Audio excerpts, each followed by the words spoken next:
पृथ्वी का हर कोना अपनी अनूठी विशेषताओं से भरा हुआ है और यूरोप भी इसका अपवाद नहीं।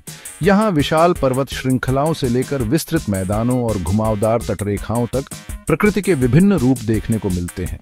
लेकिन इन स्थलाकृतियों के साथ साथ कुछ ऐसी अदृश्य शक्तियां भी हैं जो इस महाद्वीप के मौसम और यहाँ के जीवन को गहराई से प्रभावित करती हैं। ये हैं यूरोप की अनोखी स्थानीय हवाएं जो कभी जीवनदायिनी बनकर आती हैं तो कभी चुनौती। यूरोप में कई अनोखी स्थानीय हवाएं चलती हैं जो मौसम और जीवन को प्रभावित करती हैं। ये हवाएं महज वायु का प्रवाह नहीं है, ये अपने साथ चरित्र, तापमान और नमी लेकर आती हैं जो किसी विशेष क्षेत्र की पहचान बन जाती हैं। कुछ हवाएं एल्प्स की बर्फीली चोटियों से उतरकर मैदानों में सिहरन पैदा करती हैं, तो कुछ सहारा के तपते रेगिस्तान से धूल और गर्मी लेकर भूमध्य सागर को पार करती हैं। इन हवाओं ने न केवल परिदृश्यों को आकार दिया है बल्कि सदियों से मानव बस्तियों, कृषि पद्धतियों और यहाँ तक कि स्थानीय संस्कृति और लोक कथाओं को भी प्रभावित किया है। इस यात्रा में हम यूरोप के विभिन्न कोनों में बहने वाली इन शक्तिशाली और अक्सर रहस्यमयी हवाओं के बारे में जानेंगे। हम समझेंगे कि वे कैसे बनती हैं, उनकी क्या विशेषताएं हैं और वे अपने मार्ग में आने वाले जीवन और पर्यावरण पर क्या प्रभाव डालती हैं। तो तैयार हो जाइए यूरोप की इन वायुमंडलीय नदियों की कहानी में गोता लगाने के लिए। आइए जानते हैं यूरोप की प्रमुख स्थानीय हवाओं के बारे में। एड्रियाटिक सागर के पूर्वी तट पर, विशेष रूप से क्रोएशिया, स्लोवेनिया और इटली के कुछ हिस्सों में एक ऐसी हवा का राज है जो अपनी प्रचंडता और शीतलता के लिए जानी जाती है, बोरा। यह हवा, जो अक्सर सर्दियों में अपनी उपस्थिति दर्ज कराती है, एक कैटाबैटिक पवन है, जिसका अर्थ है कि यह ठंडी घनी हवा के रूप में ऊंचे इलाकों से नीचे की ओर उतरती है। दिनारिक आल्प्स की बर्फीली चोटियों से जब यह सागर की ओर द्रुत गति से बढ़ती है तो इसकी गति कई बार तूफानी रूप ले लेती है, जो जहाजों के लिए खतरा और तटीय जीवन के लिए एक कठोर चुनौती प्रस्तुत करती है। बोरा अपने साथ शुष्क मौसम लाती है, लेकिन इसकी सबसे बड़ी पहचान है तापमान में अचानक और भारी गिरावट, जो कुछ ही घंटों में परिदृश्य को जमा देने वाली ठंड में बदल सकती है। बोरा का प्रभाव केवल तापमान तक सीमित नहीं है। इसकी तेज गति और निरंतर प्रवाह तटीय क्षेत्रों में संरचनाओं को नुकसान पहुंचा सकती है और कृषि पर भी नकारात्मक प्रभाव डाल सकती है। हालांकि यह हवा अपने साथ एक अनूठी स्पष्टता भी लाती है, जिससे आसमान बिल्कुल साफ हो जाता है और दृश्यता मीलों तक बढ़ जाती है। स्थानीय लोग सदियों से बोरा के साथ जीना सीख चुके हैं। उनकी वास्तुकला और जीवन शैली इस शक्तिशाली हवा के प्रकोप को सहने के लिए अनुकूलित हो गई है। कुछ क्षेत्रों में बोरा का उपयोग पारंपरिक रूप से मांस और मछली सुखाने के लिए भी किया जाता रहा है, जो इसकी शुष्क प्रकृति का एक रचनात्मक उपयोग है। यह हवा अपनी कठोरता के बावजूद एड्रियाटिक तट की पारिस्थितिकी और संस्कृति का एक अभिन्न अंग है। दक्षिणी फ्रांस में रोन नदी की घाटी से भूमध्य सागर की ओर एक और शक्तिशाली और ठंडी हवा बहती है, जिसे मिस्त्राल के नाम से जाना जाता है। यह हवा अक्सर उत्तर पश्चिमी दिशा से आती है और अपनी शुष्कता तथा निरंतरता के लिए प्रसिद्ध है। मिस्त्राल का जन्म तब होता है जब उत्तरी यूरोप और अटलांटिक से आने वाली ठंडी वायु राशियां आल्प्स और मासिफ सेंट्रल के बीच संकरे गलियारे से होकर गुजरती हैं, जिससे इसकी गति और शक्ति कई गुना बढ़ जाती है। यह हवा साल भर चल सकती है, लेकिन वसंत और सर्दियों में यह विशेष रूप से प्रबल होती है और कई दिनों तक लगातार बह सकती है, जिससे तापमान में गिरावट आती है और हवा में एक खास तरह की ठंडक घुल जाती है। मिस्त्राल का प्रभाव दक्षिणी फ्रांस के परिदृश्य और जीवन पर स्पष्ट रूप से देखा जा सकता है।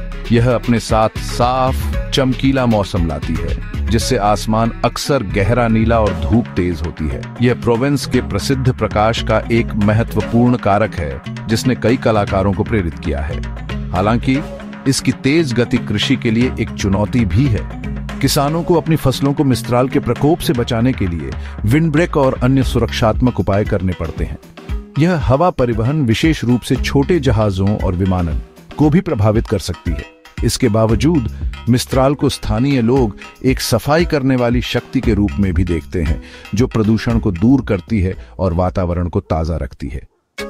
आल्प्स पर्वत श्रृंखला के हृदय में स्विट्जरलैंड, ऑस्ट्रिया और दक्षिणी जर्मनी जैसे देशों में एक अनोखी हवा का अनुभव होता है, जो अपने गर्म और शुष्क स्वभाव के लिए जानी जाती है। फोएन, यह हवा तब बनती है जब नम हवा किसी पर्वत श्रृंखला से टकराकर ऊपर उठती है, ठंडी होती है और अपनी नमी वर्षा या बर्फ के रूप में छोड़ देती है। जब यह शुष्क हवा पर्वत के दूसरी ओर यानी लीवार्ड साइड पर उतरती है तो यह एडियाबैटिक प्रक्रिया के कारण तेजी से गर्म होती जाती है। इसके परिणाम स्वरूप फोएन हवा अपने उद्गम स्थल की हवा की तुलना में काफी गर्म और शुष्क होती है, जिससे यह जिस भी घाटी में प्रवेश करती है वहां के तापमान में अचानक वृद्धि कर देती है। फोएन का प्रभाव नाटकीय हो सकता है। सर्दियों में यह बर्फ को आश्चर्यजनक तेजी से पिघला सकती है, जिससे कभी कभी हिमस्खलन और बाढ़ का खतरा बढ़ जाता है। वसंत ऋतु में यह वनस्पतियों के विकास को गति दे सकती है, लेकिन इसकी शुष्कता आग के खतरे को भी बढ़ाती है। कुछ लोगों का मानना है कि फोएन का मानव स्वास्थ्य और मनोदशा पर भी प्रभाव पड़ता है, जिसे फोएन बीमारी के रूप में जाना जाता है, जिसमें सिर दर्द और चिड़चिड़ापन जैसे लक्षण शामिल हो सकते हैं। इस गर्म हवा ने अल्पाइन घाटियों की जलवायु को विशिष्ट रूप से ढाला है, जिससे कुछ क्षेत्रों में अंगूर जैसी फसलों की खेती भी संभव हो पाती है, जो अन्यथा इतनी ऊंचाई पर संभव नहीं होती। फोएन आल्प्स की एक जटिल और बहुआयामी वायुमंडलीय घटना है। स्विट्जरलैंड और पूर्वी फ्रांस के कुछ हिस्सों में खासकर सर्दियों के महीनों में एक ठंडी और शुष्क हवा अपनी उपस्थिति दर्ज कराती है, जिसे बाइज के नाम से जाना जाता है। आमतौर पर यह हवा उत्तर पूर्वी दिशा से बहती है और अपने साथ तीखी ठंडक लेकर आती है, जो जिनेवा झील और आसपास के इलाकों के मौसम को काफी प्रभावित करती है। बाइज अक्सर उच्च दबाव वाले क्षेत्रों से उत्पन्न होती है, और जब यह फ्रांसीसी जुरा और स्विस पठार के बीच से होकर गुजरती है तो इसकी गति और ठंडक और भी बढ़ जाती है। कई बार यह हवा लगातार कई दिनों तक बहती रहती है, जिससे तापमान हिमांक बिंदु से काफी नीचे चला जाता है और वातावरण में एक शुष्क काटने वाली ठंड महसूस होती है। बाइज का सबसे खास प्रभाव जिनेवा झील के क्षेत्र में कोहरे और निम्न स्तरीय बादलों का निर्माण है। जब ठंडी हवा झील की अपेक्षाकृत गर्म सतह से टकराती है तो घना कोहरा बन सकता है, जो कई दिनों तक बना रहता है। इससे दृश्यता कम हो जाती है और एक उदास धूसर माहौल बन जाता है। इस हवा के कारण स्थानीय लोगों को गर्म कपड़ों में लिपटे रहना पड़ता है और वे इंडोर गतिविधियों को प्राथमिकता देने लगते हैं। वैसे तो बाइज को एक कठोर हवा माना जाता है, लेकिन कभी कभी यह पेड़ों और संरचनाओं पर पाले की परत जमा देती है, जिससे पूरा परिदृश्य एक जादुई बर्फीले रूप में बदल जाता है।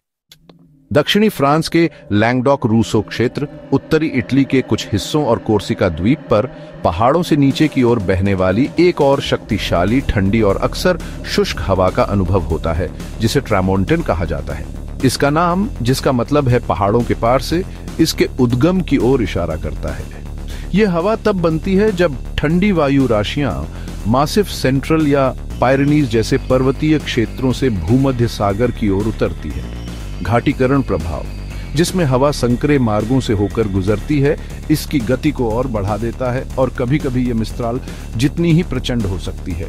ट्रामोंटेन अक्सर साफ आसमान और अच्छी दृश्यता लाती है, लेकिन इसकी ताकत को कम नहीं आंका जाना चाहिए।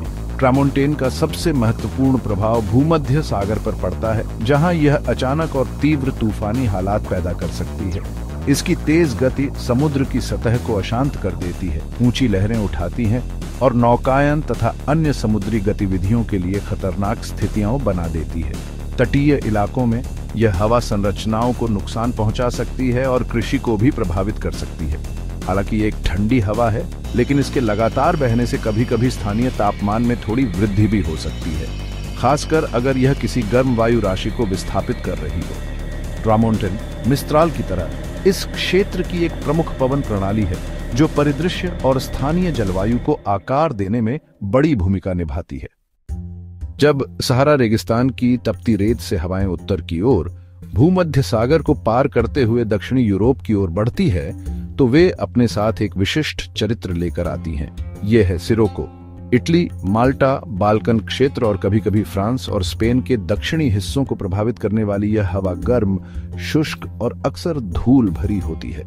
सिरोको का उद्गम अफ्रीकी महाद्वीप पर होता है, जहां यह रेगिस्तानी गर्मी और महीन रेत के कणों को अपने साथ समेट लेती है। जैसे ही यह भूमध्य सागर के ऊपर से गुजरती है, यह कुछ नमी भी ग्रहण कर सकती है, जिससे दक्षिणी यूरोप में पहुंचने पर यह उमस भरी और असहज महसूस हो सकती है। सिरोको का सबसे स्पष्ट प्रभाव हवा की गुणवत्ता और दृश्यता में कमी है। यह अपने साथ लाल या पीले रंग की धूल लाती है, जो कारों, इमारतों और हर सतह पर एक महीन परत छोड़ जाती है। आसमान अक्सर धुंधला और पीलापन लिए हुए दिखाई देता है। ये धूल भरी हवा श्वसन संबंधी समस्याओं वाले लोगों के लिए परेशानी का सबब बन सकती है और सामान्य रूप से भी असहजता पैदा करती है। सिरोको के दौरान तापमान में उल्लेखनीय वृद्धि होती है, जिससे गर्मी और उमस बढ़ जाती है।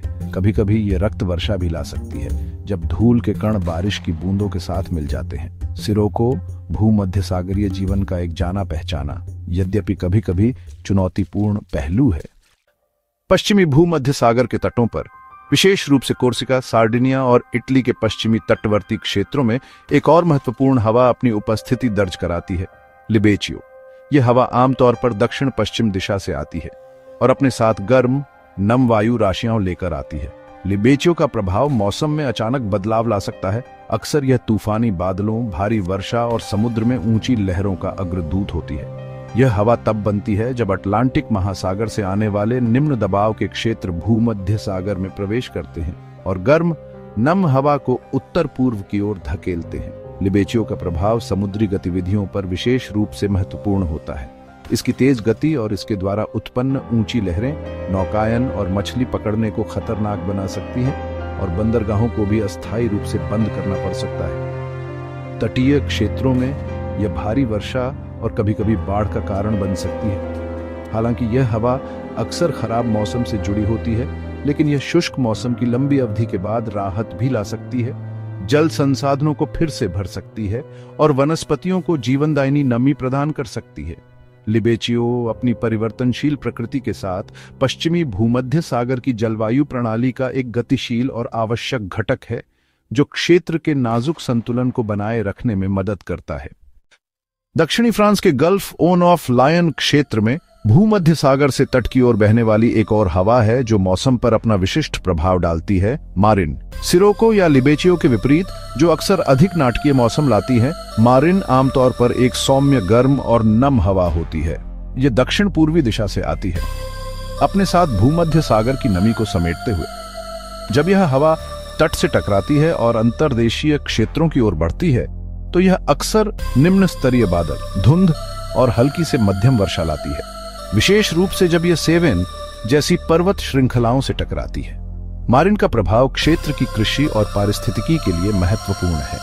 यह नियमित रूप से नमी प्रदान करती है, जो विशेष रूप से शुष्क गर्मियों के महीनों के दौरान फसलों और प्राकृतिक वनस्पतियों के लिए फायदेमंद होती है। हालांकि यदि मारिन कई दिनों तक लगातार बनी रहती है, तो यह अत्यधिक नमी और बादल छाए रहने का कारण बन सकती है, जिससे कुछ फसलों में फंगल रोगों का खतरा बढ़ सकता है। यह हवा आमतौर पर मिस्ट्राल या ट्रामोंटेन जितनी तेज नहीं होती, लेकिन यह तटीय क्षेत्रों में आर्द्रता के स्तर को काफी बढ़ा सकती है, जिससे मौसम उमस भरा महसूस हो सकता है। Marine gulf on of Lion क्षेत्र की जलवायु को एक विशिष्ट नमी वाला चरित्र प्रदान करती है, जो इसे आसपास के शुष्क क्षेत्रों से अलग करता है।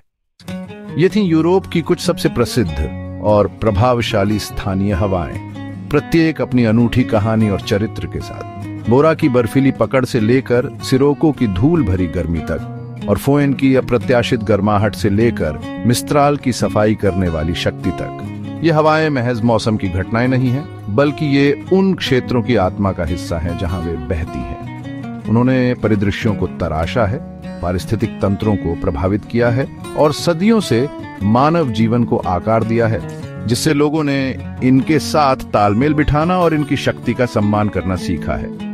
इन हवाओं का अध्ययन हमें यह भी याद दिलाता है कि हमारा ग्रह एक जटिल और परस्पर जुड़ी हुई प्रणाली है।